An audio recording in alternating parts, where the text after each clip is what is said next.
Do you have to be perfect with fitness? Do you have to be on point all the time, always depriving yourself of everything you want to eat, and just how often do you have to live that way? Do you have to live that way forever? I'm talking about that today, so strap in, get ready for episode 191. Let's go. The future of fitness. How do you gain muscle mass? Fitness is not complicated. It's simple when you break it down. There's so much information out there. No fads, no diets, just plain simple habits. You're listening to the Bones to Bulk podcast. Hey, welcome to today's episode. My name is Brian Parody, and I will be your host. And if this is your first time tuning in, welcome to the show. So glad to have you here. For our return listeners, thank you for coming back. Once again, we meet, and it's just, I love getting to connect with you in this way. And another way I love to connect with you is over text. And that's right, you can now text me at 706-222-7551. Just text the word podcast to that number, and you will be signed up for my weekly text. I send out a couple of texts a week. You can actually ask me questions at that number. You can, suggestions you have for the show, like anything, you can text to that number. So once again, text the word podcast to 706-222-7551. All right, with that being said, let's dive in. So, I post a lot of things on my various social media platforms, kind of what not to eat. I want to raise awareness of the things we put in our body. For example, the other day I did a video where I showed a donut and I showed common condiments like ketchup and jelly and barbecue sauce. And I was showing that those condiments had just as much sugar in them as a chocolate frosted donut. And I do that a lot. And some of the response I get is people are like, wow, I didn't know this. And some people are like, well, this is just so frustrating because I feel like all food is bad and I just shouldn't eat anything. And that is not the thing I want to get across. And so I just really wanted to take an episode on here to really dive into just how fitness can become overwhelming. We can get really consumed with not eating food. We begin to think everything is bad and everything is chemically processed and everything is loaded with sugar and we just should stop eating and go out in our backyards and raise our own chickens and that's the only thing we should eat, or gardens or whatever it is. And, here's the thing we have to remember and recognize. Any step you make in the right direction is going to propel you towards your fitness goals. That doesn't mean that you have to have everything perfect. And in fact, honestly, unless you're living on a mountain and growing all your own food, and I mean every single thing you grow that you eat,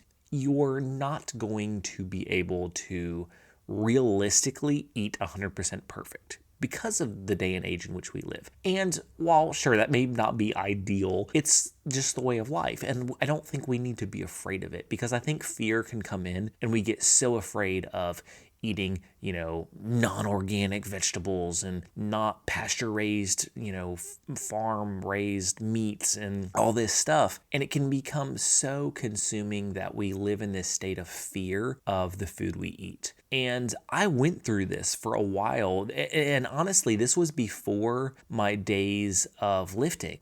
I grew up in a standard, normal diet, mac and cheese for dinner, hot dogs and Little Debbie snacks and, just the typical modern age diet, so to speak. And then when I was in my teens, my parents started getting healthier and we started, that was kind of the first time that health even came on the radar for me. We started to eat differently and think differently about what we were eating. And I'm grateful for that because it kind of launched me on a path of, being conscious of what I ate. And I think being conscious of what you eat is so important. But I went a little overboard with it. I got to the point where I was terrified of eating, white rice or regular pasta or whatever it was. And it got to the point where it's almost like you're afraid to eat regular food. And I don't think that's a good place to be at, because I think we go from one extreme where we just need everything to the opposite extreme where it's almost like a burden on our minds. Like eating, there's no enjoyment in eating anymore because we're so freaking fearful of what we're putting in our body. And food, I think, should be enjoyed. You should enjoy what you eat. It should be tasty and it should be something you look forward to, because there's so much emotion as it is wrapped up in food. It can be a time to come together or spend time with loved ones, or, when you have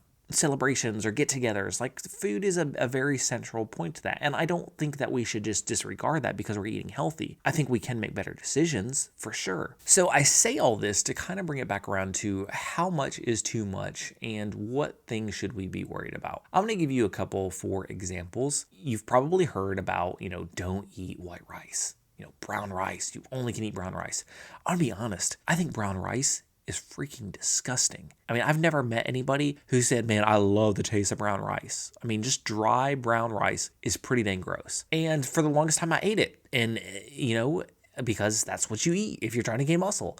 Well, is brown rice healthier than white rice? Of course. Like, there's no doubt about it. It has more nutrients in it, has more fiber, more of the whole grain.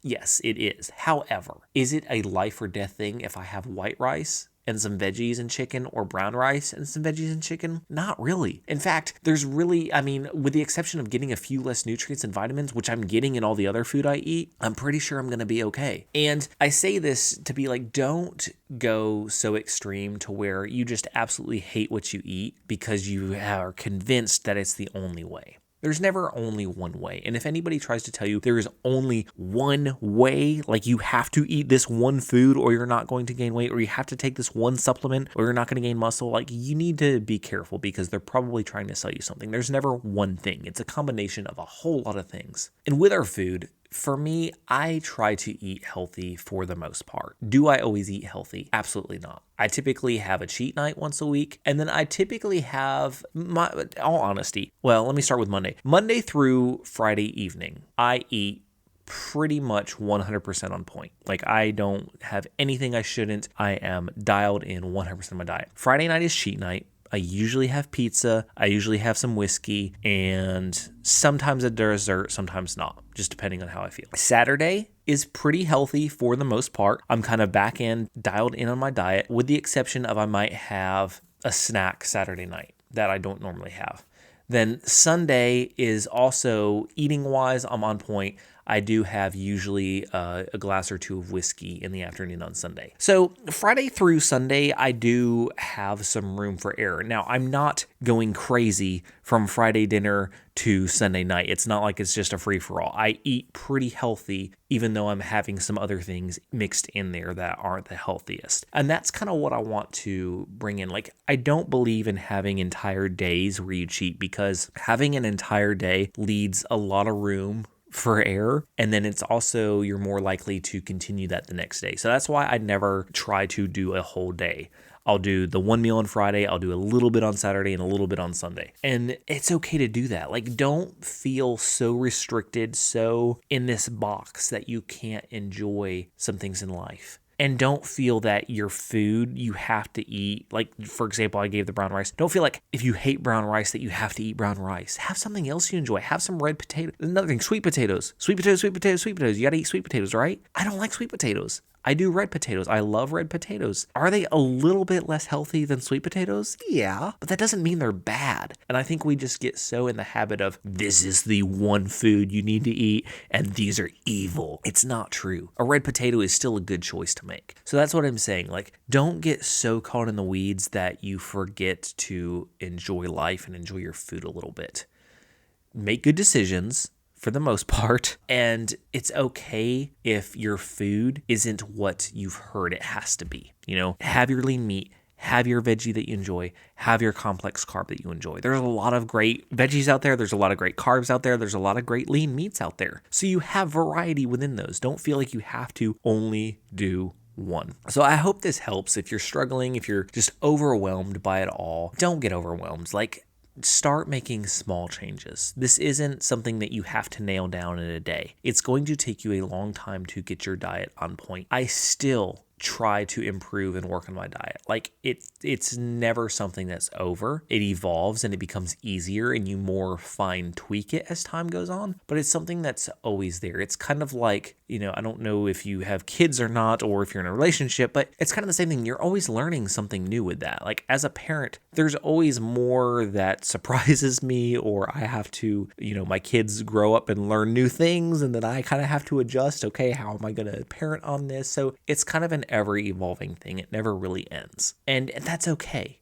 Like, we don't have to get to this end point. It's just a learning process, and we continue to do the best that we can. All right, with that being said, if you are on any social media platform, please come and find me. I would love to connect you with you. We have a great group over on Facebook. I am on Instagram, TikTok, Pinterest, YouTube. You can find me at all those places at Bones to Bulk. With that being said, remember, no matter what walls you're facing, what things are overwhelming you, take a step back, take a deep breath, and realize that you can accomplish any goal that you set your mind to. You've got this.